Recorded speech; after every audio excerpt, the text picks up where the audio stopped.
Hey friends, welcome back. This is Navneet Divedi back to you again with some new videos. Today we are going to learn a new topic, that is direct efficiency and productivity. We'll try to see what exactly it is and how we are calculating all these things. Main agenda of today's is to find some KPIs of production department. Some of them being how effectively we are utilizing our equipments, that's overall equipment effectiveness, that is OEE. Then we will be calculating direct efficiency, we will be calculating productivity. Some other KPIs for production department are scrap level, timely completion of schedules.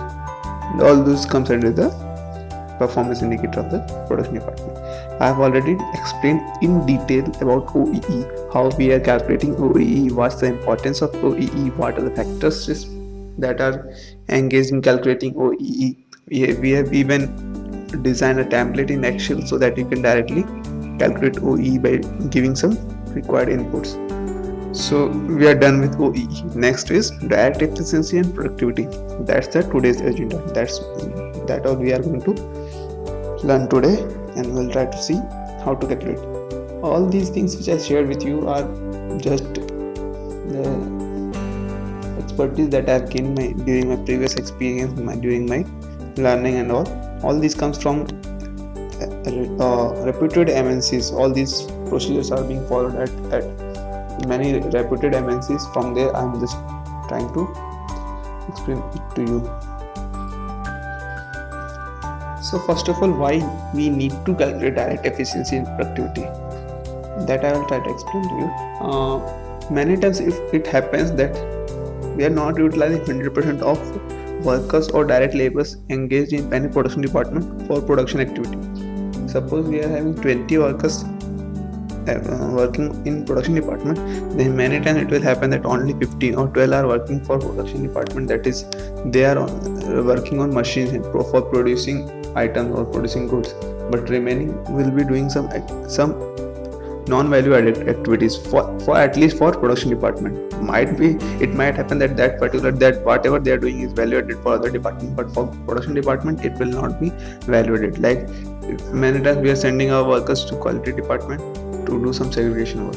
We are sending them to logistic or source department to just manage the material kept over there. We are just utilizing them to transfer material from stores to production department, production shop floor. Many times we are sending them to clean some machine, clean some shop floor area, clean shop floor area, or do some maintenance work, go do some rework, and all those things. Leave these things. Many times it happens that it's sent for some admin reason, like we are sending workers for health checkup. For 2 hours a day, we are sending them for health checkup. But that particular 2 hours, if we are sending 2 operators for 2 hours, then 4 man hours are lost. All these are lost. So it hampers the productivity of production department. So we are going to see how we are utilizing them. This helps in evaluation of effectiveness and efficiency of the production department workers. Direct efficiency is how efficiently workers of production department work, that is they are involved in production activity. Efficiency of workers involved in production activity only. We need to give emphasis on production activity only. Then what's productivity? Productivity is overall efficiency and effectiveness of all workers enrolled, whether they are working with production department for production department or not. It's least bothered. We are least bothered about that. We are just worried about all the enrolled workers in the company for production department, how they are effectively working and how they are efficiently working. So you must be knowing difference between effectiveness and efficiency at least, because this is the minimum requirement for this audience of this particular video. That is, efficiency is ratio of input and output. How much output we are getting from given input. Ability to do things correctly is effectiveness. So it might happen that something is 100% efficient but not 100% effective, because whatever it's doing is doing efficiently with 100% efficiency, but whatever it's doing is not doing correctly, so it's of no use. So effectiveness gets hampered over there. Next is just formula for direct efficiency and productivity that I'm trying to share with you right now, so that it will be you just know what's the target of this particular video, so you will be knowing that at least direct efficiency is theoretically produced hour to the worked hour. How much hours of work you have produced to the hours you have worked. To the hours you have worked means whatever input you have given to the production department, theoretically produced are the output that is we are getting from you. So it's efficiency that I have just defined, output upon input. And productivity, theoretically produced are same whatever output we are getting to the paid hour, not the worked hour. Worked hours means whatever input you are giving to the production, but paid hours means whatever input you are giving to production, or be it to quality, or be it to any other department. So you need to take care of this. Productivity is hampered if you are delegating your workers to other department. So let's move forward and that we'll see how we are calculating. You must be thinking how we are getting this theoretically produced or worked hours or paid hours. That we are going to define few terms, and then we will try to see few terms by calculating them with an example over there. So direct presence hours gives how much the man hours available with us. Suppose there are 10 workers enrolled in company and 9 are present, then direct presence hours will be 9 into, and its shift timing is 8 hours. 9 into 8 will be direct presence hour. But if someone is sent for half day, then it will reduce, like it will be 8.5 into 8.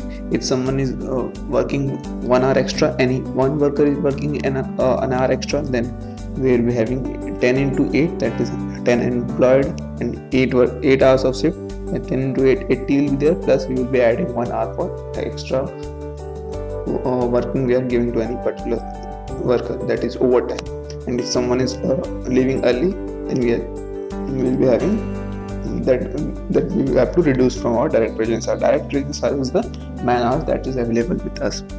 What is delegation hour? Delegation hour, it's clear that delegation hour means how much time or how much man hours we are just spending on others. Like suppose you are sending 2 operators to quality department for segregation work, then for full day, then 8 hours of shift into 2 manpower, it will be 16 man hours lost for in delegation. Similarly, it will be for other departments, and we have to just add it up, so that we will be getting delegation hour.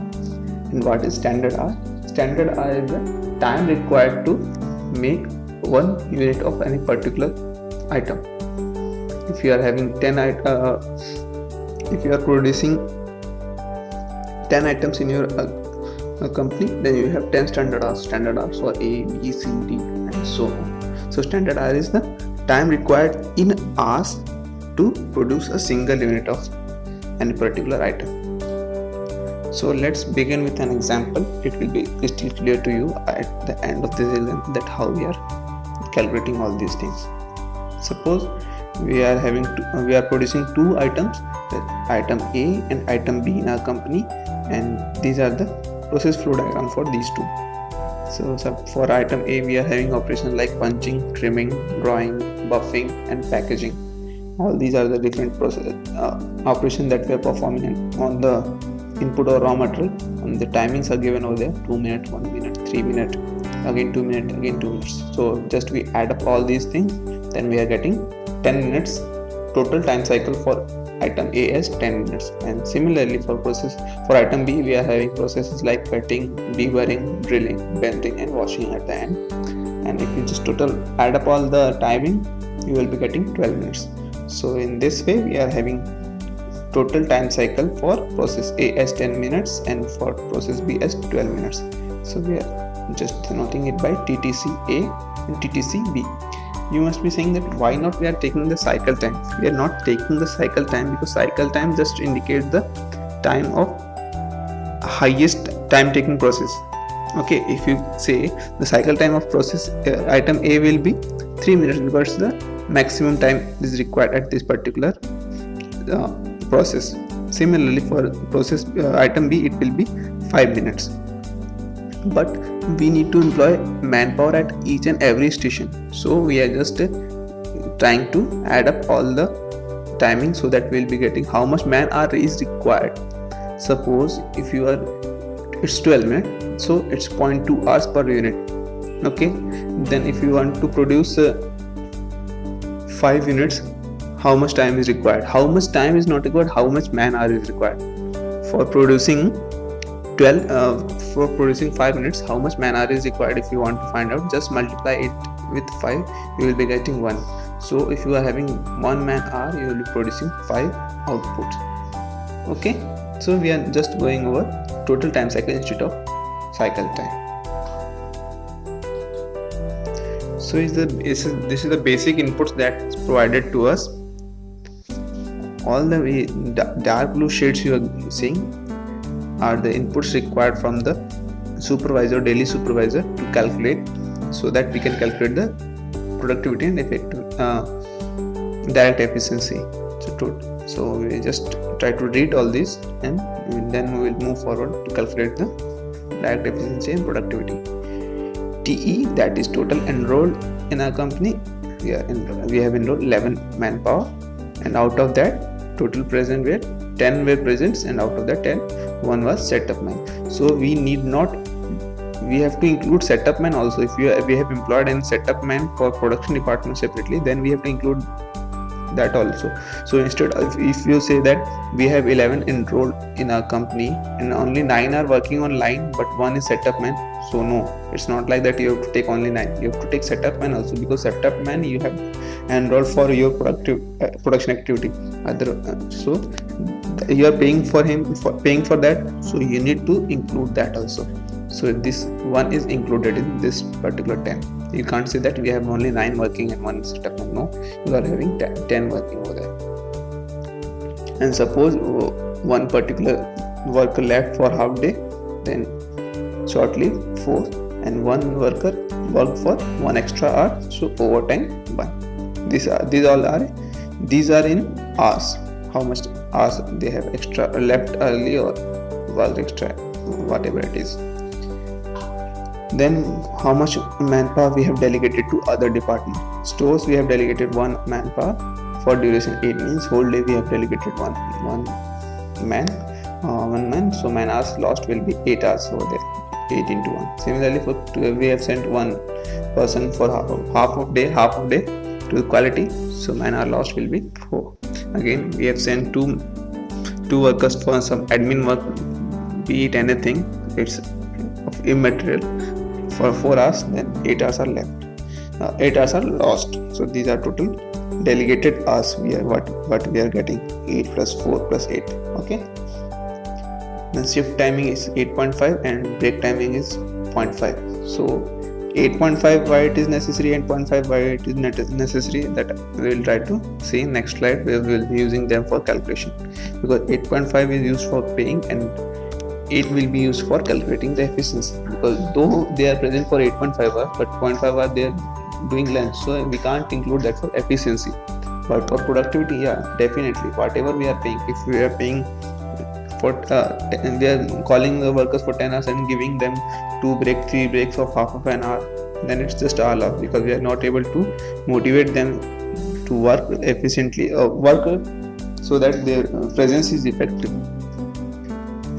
So this is the quantity that we have produced. Total we have produced, item B we have produced 183. Out of that, 180 was good and 3 was rejected.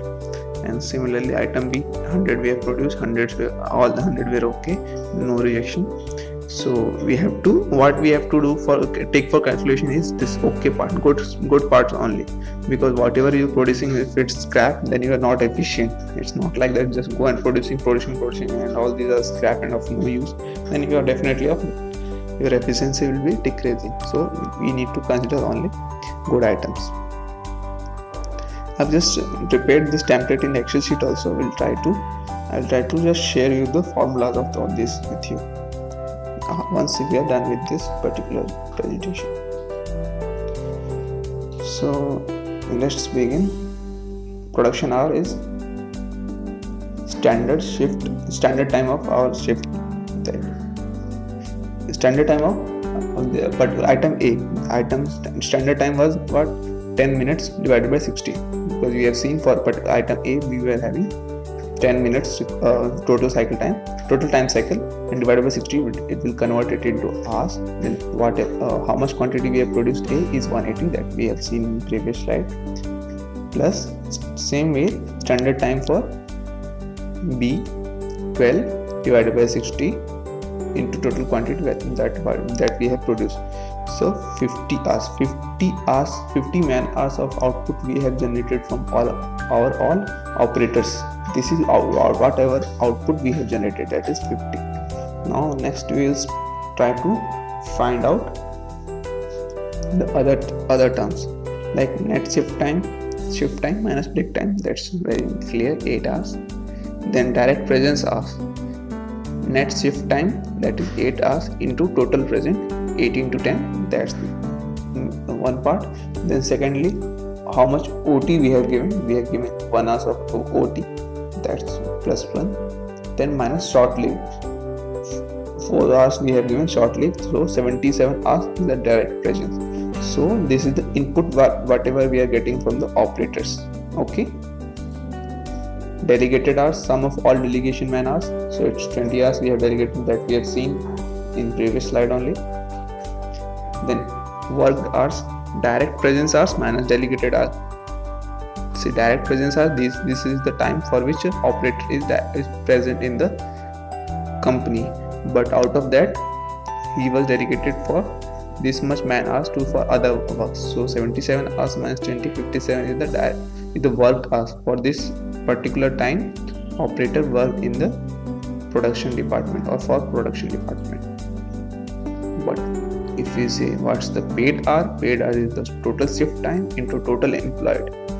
If you are here sometimes it will be total employed or it will be total paid, total present, because many times the different companies have different policies. Some companies have policies like if you are present on particular day, if you are on contract, actually it's like that, if you are on contract then if you are present then only you will be paid, but if you are on the company role then you are allotted with some paid leaves also. So if you are absent also, then also you have to pay for that.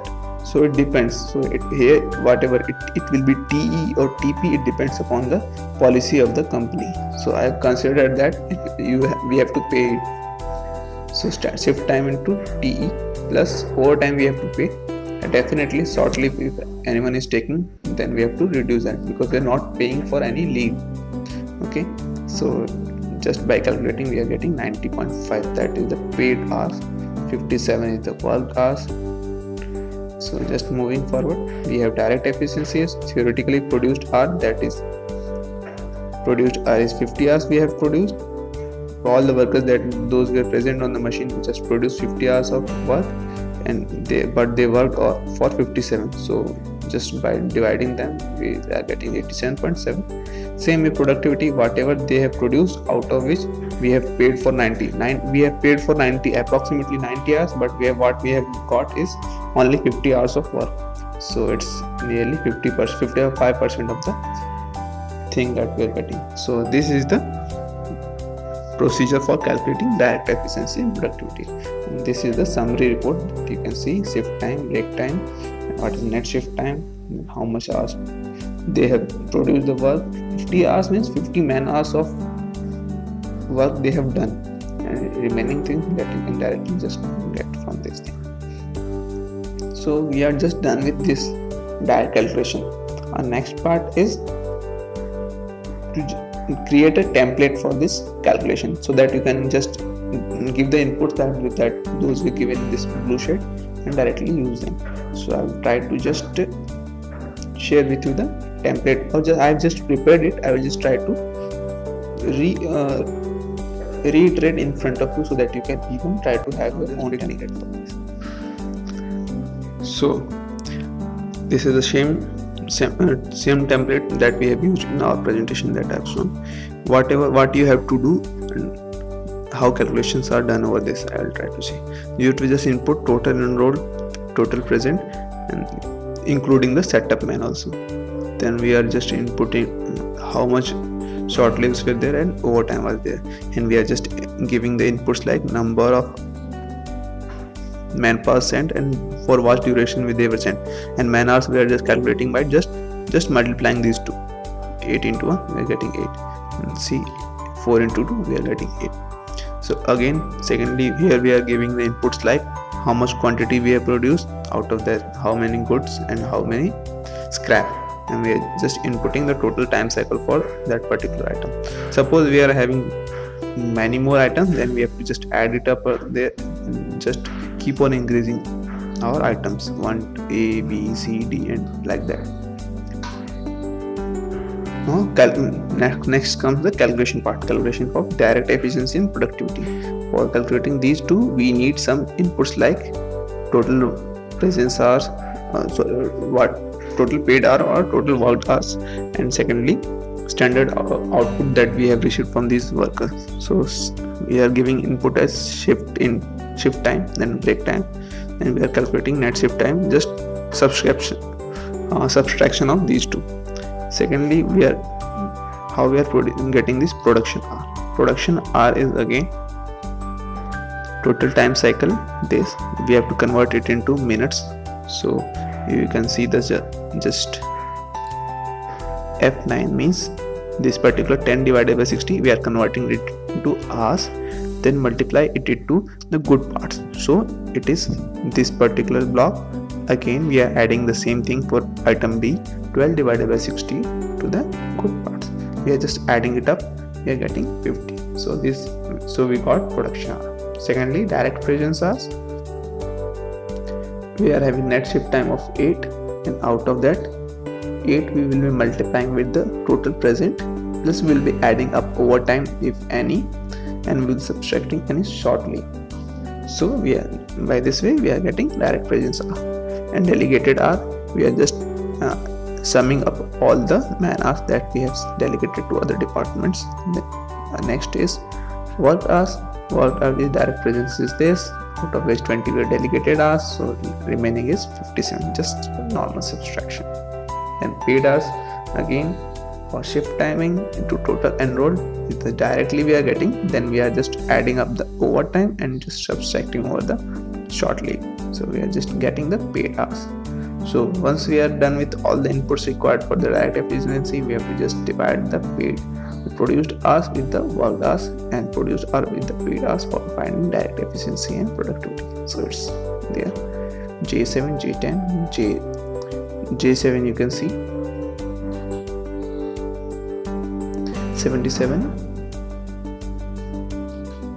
50 divided by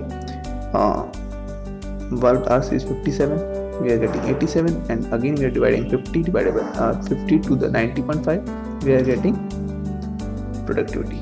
You can see this right as we are getting productivity. So this was just a small template, nothing great about that, to calculate all the productivity and efficiency. Hey friends, thank you for watching my video, and I hope so you liked my video. In case anything you want to share, please put your comments over there, or even you can follow me on my Facebook page. My Facebook page is facebook.com/Navneet eLearning Hub.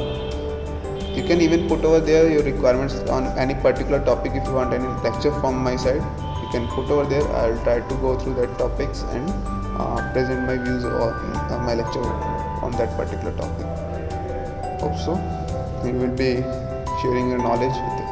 Also you can do like, if you are having any particular video like that, you can share with us on my Facebook page, so that I will try to put it over there on my eLearning Hub channel, so it will be helpful to others also. Main motive is to create a hub so that it will be beneficial for not you, not me only, but others also who are just searching for any technical topic. It can be any technical topic or non-technical also. We'll try to have as much as interaction with each other as possible. So just subscribe to the channel or like videos, so that we can have more interaction and you will be updated with latest upcoming videos. Thank you.